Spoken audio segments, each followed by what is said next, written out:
ओम नमो भगवते वासुदेवाय। आज के प्रसंग में गुरु गोविंद सिंह जी व संत कबीर ने अपने पुनर्जन्म के बारे में बताया है कि हम पहले जन्म में क्या थे और हमें यह जन्म कैसे मिला। देखिए, बहुत ही यह सच्ची कहानी है। इस कहानी को सुनकर कोई भी व्यक्ति यह नहीं कहेगा कि पुनर्जन्म नहीं होता। पुनर्जन्म होता है, यह 100% सत्य है। यदि हम अपने देवता तुल्य गुरुओं को मानते हैं तो उन्हीं की जुबानी यह आज की कथा सत्य कथा है। संत महात्मा निसंदेह शुभ कर्मों के धनी होते हैं। अपने शुभ कर्मों के अनुष्ठान व पवित्र दिव्य स्वभाव के परिणाम स्वरूप फल के द्वारा उनमें दिव्यता आ जाती है, जिसके बल पर वह अपने स्थूल शरीर को त्याग कर सूक्ष्म शरीर से समस्त लोकों में आते और जाते रहते हैं। इसी प्रसंग में सिख धर्म के 10वें गुरु गोविंद सिंह जी ने अपने पिछले जन्म का वृतांत इस तरह से सुनाया है कि मैंने पिछले जन्म में क्या किया था। वो कहते हैं, मैं हेमकूट पर्वत के सप्त श्रृंग पर भगवान महाकाल तथा देवी कालिका की आराधना करके घोर तपस्या की थी। उस तपस्या के फलस्वरूप प्रभु की आज्ञा से मैं इस लोक में आया हूँ। उन्होंने कहा, हेमकूट पर्वत है जहाँ सत श्रृंग शोभित हैं तहाँ, तहें हम अधिक तपस्या साधी महाकाल कालिका आराधी।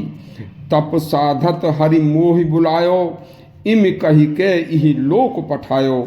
मैं अपना सुत तो ही निवाजा, पंथ प्रचुर की जय सब काजा। तब मैं जगत जन्म धरी आयो। इस प्रकार 10वें गुरु गोविंद सिंह की पूर्व जन्म में तप साधना सिद्धि का प्रमाण महाकवि कालिदास द्वारा रचित ग्रंथ अभिज्ञान शाकुंतलम में हेमकूट पर्वत के तपोमय वातावरण में भी एक सटीक परिलक्षित होता है। निसंदेह गुरु गोविंद सिंह ने हेमकूट पर्वत पर पहले जन्म में तपस्या की थी। उनकी वाणी में कोई संदेह नहीं किया जा सकता। इसी प्रकार संत कबीर ने अपने जन्म के बारे में बताया है। उन्होंने कहा कि पूरब जन्म हम ब्राह्मण होते, ओछे कर्म तप हीना। राम देव की सेवा छूटी, पकर जुलाहा कीना। संत कबीर दास को भी अपने पहले जन्म की पूरी याद थी। तब उन्होंने इस जन्म में जुलाहा होने का कारण बताया है कि मैं पहले जन्म में ब्राह्मण था। किसी ओछा कर्म करने के कारण भगवान की पूजा ध्यान से मैं हट गया था, जिस कारण इस जन्म में मुझे जुलाहा बनना पड़ा। इसी तरह गुरु गोविंद सिंह, संत कबीर, मीराबाई, महाप्रभु वल्लभाचार्य, चैतन्य देव, आचार्य रामानुज, यमुनाचार्य जी ने इस पृथ्वी लोक में अपने अपने जन्म के कारणों को पुनर्जन्म से पहले किए गए अच्छे या बुरे कार्यों का प्रमाण दिया है। चैतन्य महाप्रभु श्री जगन्नाथ महापुरी में श्री जगन्नाथ जी की मूर्ति में साक्षात समा गए थे और अंतर्ध्यान हो गए थे। कबीर ने कहा था कि संतों का शरीर मृत्यु के वश में नहीं होता।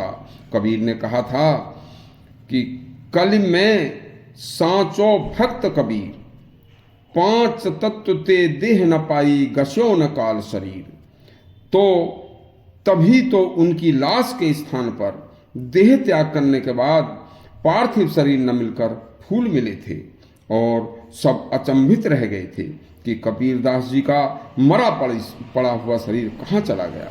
इस तरह के और ग्रंथों के कल्याणकारी प्रसंग सुनने के लिए हमारा चैनल सब्सक्राइब करें और घंटी बजाएं। धन्यवाद।